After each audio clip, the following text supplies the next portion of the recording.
everybody. We've been in Syria for many years. You know, Syria was supposed to be a short-term hit, just a very short-term hit, and we were supposed to be in and out. That was many, many years ago, and we only have 50 people in that area. That's a small sector, and I don't want those 50 people hurt or killed or anything. I don't want anything bad to happen to our people, and I told that to President Erdogan. I said, don't hurt any of our people get hurt. Big trouble. Now, a couple of things. I think there's a lot of pressure on Turkey.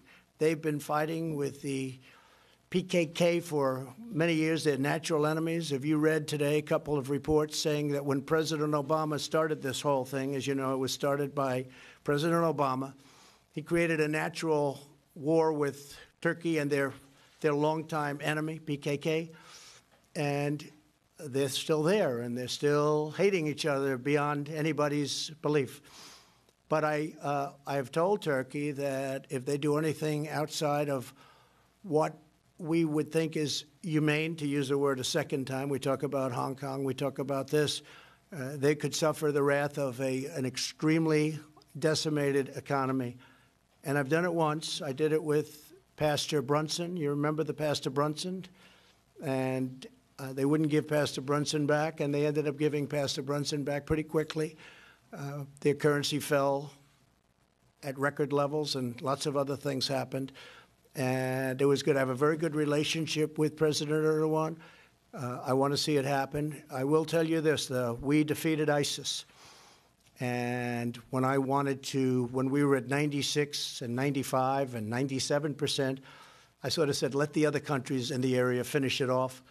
And I was met with a lot of anger from some people in our country. I said, all right, I'll finish it off. And I got together with our generals. I flew to Iraq. I got together, and we did it very quickly, far quicker than any general from here told us we could do it. We had some great people over there. They did it quickly, and very small area. But we only had 50 soldiers there. I don't want them to be in a bad or compromising position. And I will tell you this. Everybody respects our country again. If we want to go in, if we have to go back for any reason, because bad things happen, but we're 7,000 miles away. These ISIS people, whatever you want to call them, these people are right there.